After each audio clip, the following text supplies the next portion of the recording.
berjanji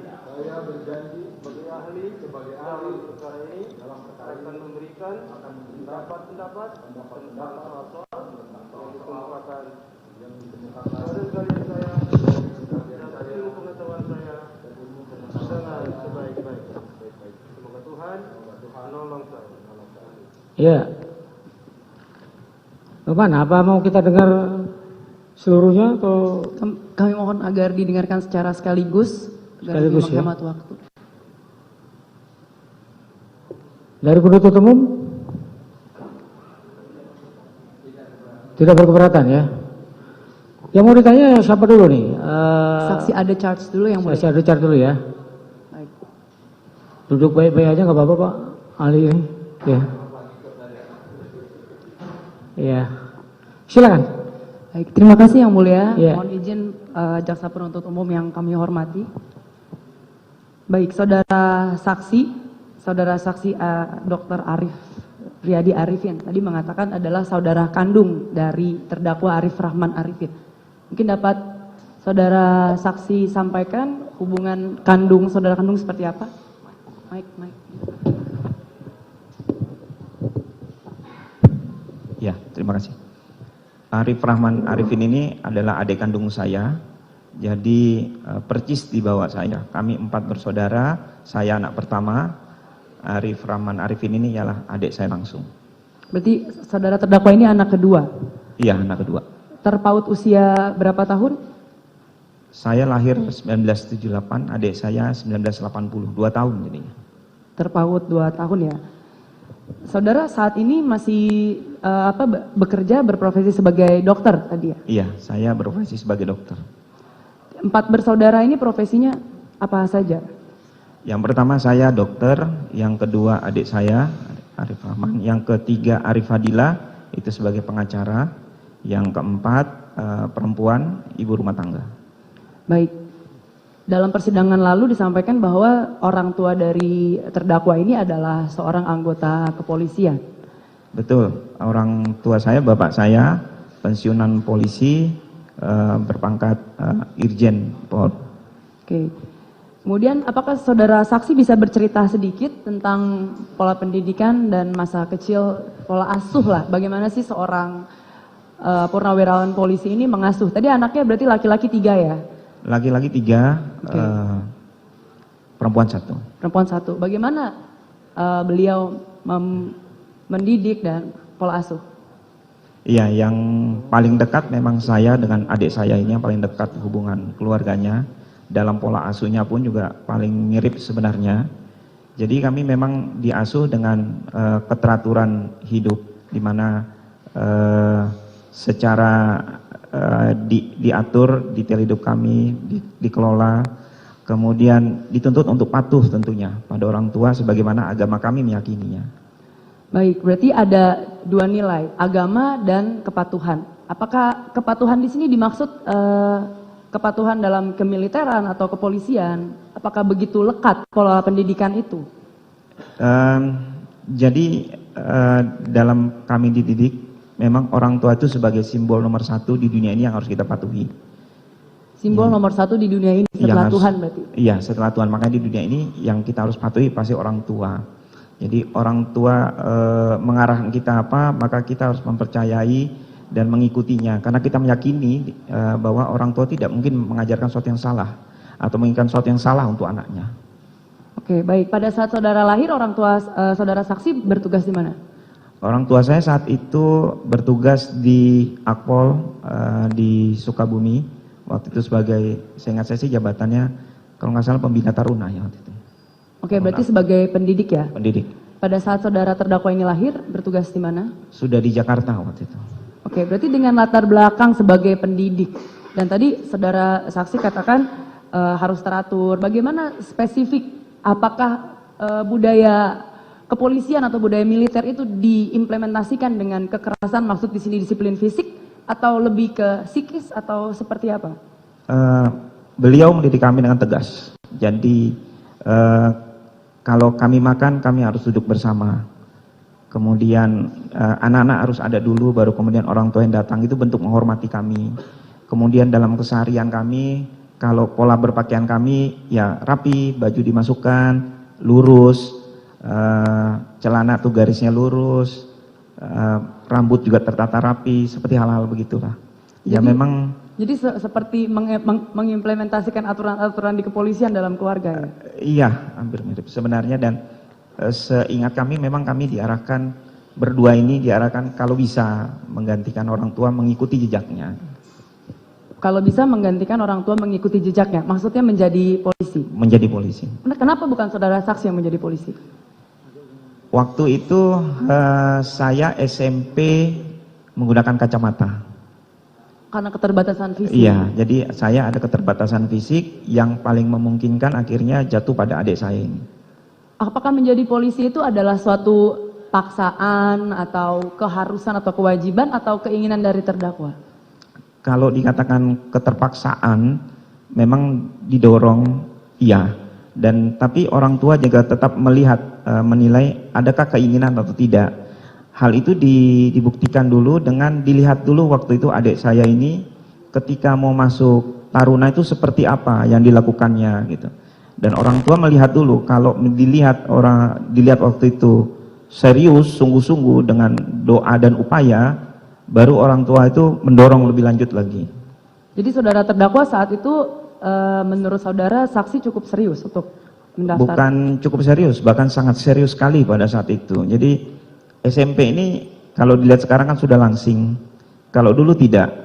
Jadi SMP itu tamat SMP kalau nggak salah agak sedikit ini, kemudian masuk SMA itu betul-betul olahraga, berpuasa, sampai turun betul badannya. Oke, baik. Kemudian tadi saudara saksi sampaikan pekerjaan saudara saksi dokter, kemudian yang nomor 2 polisi, yang nomor 3 pengacara. Ini apakah untuk pemilihan profesi itu juga ditentukan oleh orang tua? Orang tua tidak menentukan pada saya waktu itu, karena saya jelas tidak bisa masuk, maka sepertinya yang penting bisa memberi manfaat pada orang banyak. Berarti nilai agama juga ditanamkan. Iya. Kemudian ketika saudara tadi mengatakan orang tua banyak berperan dalam pengambilan keputusan dalam keluarga, itu apakah juga dalam berteman, mungkin relasi pribadi, bagaimana saudara mendeskripsikan? Ya, orang tua kami memang sangat menjaga kami dengan nilai-nilai, dan pada saat itu kalau kami berteman pasti akan ditanya siapa temannya, bermain dengan siapa orang tuanya, latar belakangnya seperti apa, itu memang ditanyakan. Bahkan dalam kami pergi bermain pun pada saat itu memang belum ada HP dan lain-lain. Jadi kalau kita sudah berjanji akan pergi ke suatu tempat A sampai dengan jam sekian, maka harus ditepati, jam segitu kami harus kembali. Berarti disiplin, teratur, kemudian sesuai dengan prosedur yang diterapkan. Saya melihat seperti di dalam keluarga ini ada birokrasi ya, antara kakak, ayah, adik. Sebenarnya dikatakan birokrasi penuh bukan, tapi merupakan seperti bentuk jenjang, bahwa ada kewenangan, ada fungsi masing-masing dari setiap anggota keluarga tersebut yang harus dipenuhi. Dalam arti tanggung jawabnya tentu berbeda, seorang anak pertama dengan anak kedua pasti berbeda. Seorang anak pertama, apa fungsi dan tanggung jawabnya dalam keluarga saksi?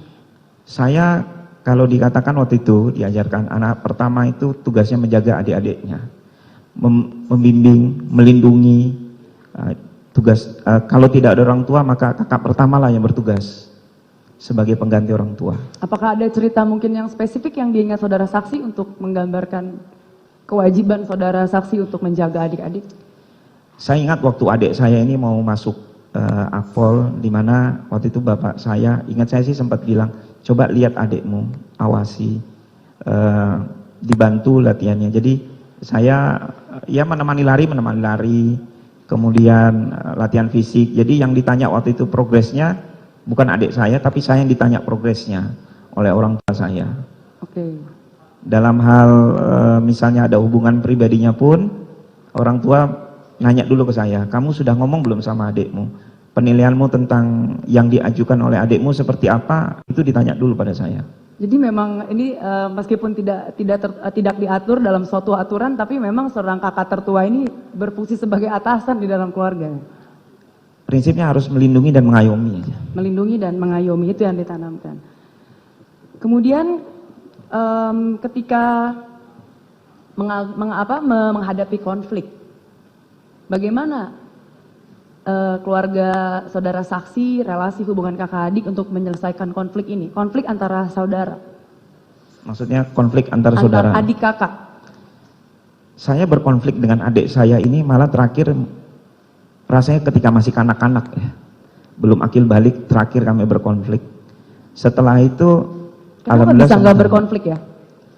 Ya mungkin, jadi bapak saya itu dulu ingat kalau saya bertengkar sama adik saya yang masih kecil sama-sama, kami itu diberitahu bahwa seorang kakak itu seperti tadi saya sebutkan, seorang adik pun sebenarnya tidak boleh melawan kakak sekalipun dia benar, tapi memberitahu dan bersikapnya harus dengan cara yang baik, karena kakak itu tetap lebih punya otoritas, sehingga adik pun tidak bisa langsung membangkang, mesti memberitahu dengan cara yang baik.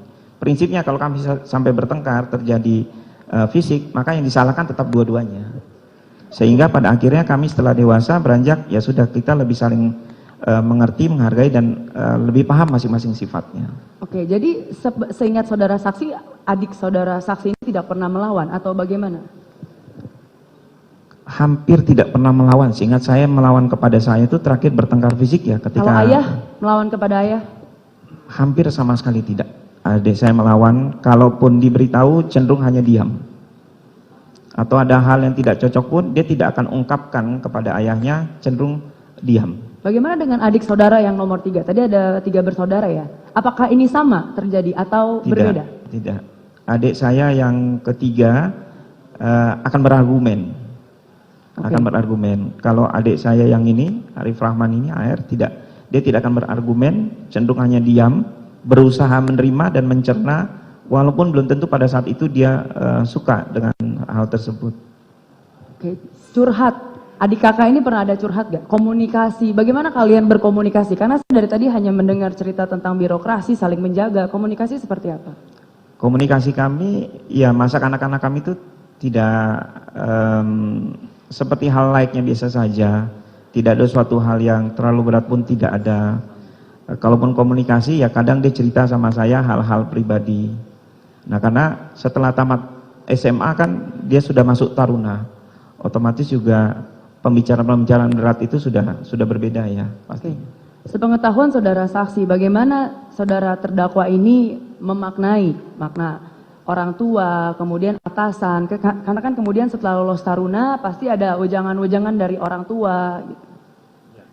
Jadi di kami itu ditanamkan, terutama kami berdua ini, memang diarahkannya waktu itu masuk ke dalam struktur pemerintahan. Adik saya ke polisi, terus kemudian di polisi memang di kami sudah diajarkan bahwa rumah kedua itu ialah tempat kita bekerja. Atasan itu ialah orang tua kita. Tidak mungkin seorang menjadi atasan atau orang tua kita di suatu lembaga negara, karena memang diinginkannya kita semua itu masuk di lembaga negara yang namanya pejabat atau siapapun yang menduduki posisi tertentu itu dianggap sudah memiliki integritas, sudah dipilih oleh seperti negara. Helikopter view gitu maksudnya atau bagaimana? Jadi menganggap atasan itu pasti helikopter view. Sama halnya ketika kami diberikan sesuatu perintah atau arahan dari orang tua, kadang dibilang kamu gak usah banyak nanya dulu gitu, lakuin apa yang papa suruh dulu gitu, jangan nanya dulu, pengetahuan saya lebih banyak daripada kamu, usia saya lebih tua, saya lebih banyak pengalaman, ikuti dulu, nanti baru kamu tahu belakangan. Pada akhirnya ya di dalam kita pun bekerja memang diarahkannya seperti itu juga. Jadi memang dianggap rumah kedua tempat berdinas adalah rumah kedua. Dan kemudian di rumah kedua ini atasan itu adalah orang tuanya. Atasan orang tua, bawahan ialah junior itu merupakan keluarga. Jadi kami di titiknya seperti itu. Jadi seperti ada replikasi ya di keluarga dan di dinas. Iya, hampir seperti itu. Oke, kemudian ketika kasus ini bergulir, apakah pernah ada yang disampaikan oleh saudara terdakwa kepada saudara saksi sebagai saudara? saya sama dia menghargai hubungannya. Jadi kalau yang berhubungan dengan pekerjaan saya tidak bertanya banyak. Karena saya tahu juga ada rahasia-rahasia tentu yang rahasia pekerjaan yang tidak boleh disampaikan sekalipun pada keluarga. Tapi untuk perkara ini memang saya sempat menanyakan. Saya cuma bertanya, "Dek, apakah kamu terlibat?" Dia bilang tidak. Dan saya mempercayai kalau adik saya sudah bertanya, adik saya itu kalau dia jawab tidak, maka tidak. Kalau dia tahu dan tidak mau memberitahu saya, dia akan lebih diam. Oke, baik. Kemudian terkait dengan masalah, apakah saudara terdakwa ini selain masalah yang sekarang sedang dihadapi, apakah juga memiliki masalah yang cukup besar dalam hidupnya? Seingat saya, masalah yang berat pernah dihadapi ialah kehilangan putranya. Pada saat kehilangan putranya? Ya, jadi adik saya ini sebenarnya anaknya 4. Putra nomor 1-nya itu meninggal dunia di usia masih muda. Jadi itu beban yang beratnya di situ sebenarnya. Jadi itu kurang lebih itu adalah masalah yang terbesar. Bagaimana dia menghadapi masalah itu? Penyakitnya waktu itu memang suatu keganasan, jadi tumor, dan itu butuh perjuangan untuk menghadapinya. Dalam menghadapinya saja banyak pilihan, bahkan saya pun menyarankan pilihan-pilihan terapi untuk pengobatan, tapi lebih cenderung setiap kali saya sarankan untuk obat apa atau berobat kemana, dia akan bertanya dulu, saya ngomong dulu sama papa. Padahal saudara saksi dokter ya? Padahal saya dokter, tapi tetap memintanya persetujuan dari orang tua dulu yang dia inginkan, seperti itu. Jadi memang orang tua ini sangat berperan ya di dalam keluarga ini, ayah ya terutama? Ayah. Oke. Baik, kemudian ketika itu kan dalam menghadapi masalah, bagaimana dengan dinas ketika mungkin dalam menjalankan profesinya sebagai polisi, apakah juga kerap melakukan konsultasi dengan ayah, seberapa signifikan pendapat ayah? Kalau itu saya kurang tahu pasti, tapi hanya kadang-kadang saya dengar dia bertanya pada orang tua saya. Tapi kalau dia bertanya, memang metode pembelajarannya yang diberikan orang tua agak berbeda, sehingga kadang dia hanya mendengar saja, mendengar dan dia mencerna, tapi lebih cenderungnya sih kebanyakan ikut apa yang dikatakan orang tua. Oke, berarti perwakilan keluarga ini orang tua melihatnya sebagai cerminan keluarga yang tidak boleh mencoreng nama keluarga gitu ya? Ya, orang tua selalu berpesan, pokoknya jangan sampai memalukan nama orang tua, itu aja. Apapun yang dilakukan jangan memalukan nama orang tua. Oke. Kasus ini kemudian disiarkan di seluruh Indonesia dan kemudian sampai berdampak pada PTDH saudara terdakwa. Bagaimana pendapat saudara saksi memaknai kejadian yang dihadapi oleh terdakwa dan bagaimana menurut pendapat saudara saksi? Ya, kalau menurut kami keluarga belum pernah menghadapi kejadian seperti ini sebelumnya. Tidak ada dari kami yang pernah terlibat dengan masalah hukum, tidak ada. Tentunya ini sangat berat sekali kami hadapi. Apalagi adik saya ini merupakan kebanggaan kami semua.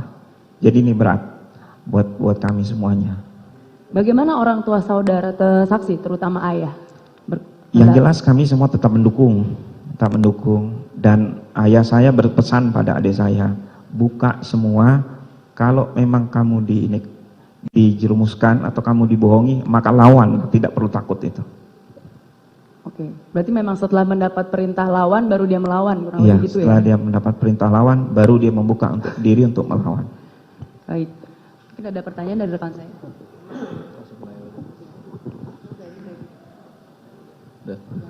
Saya lanjut ke Nathanael.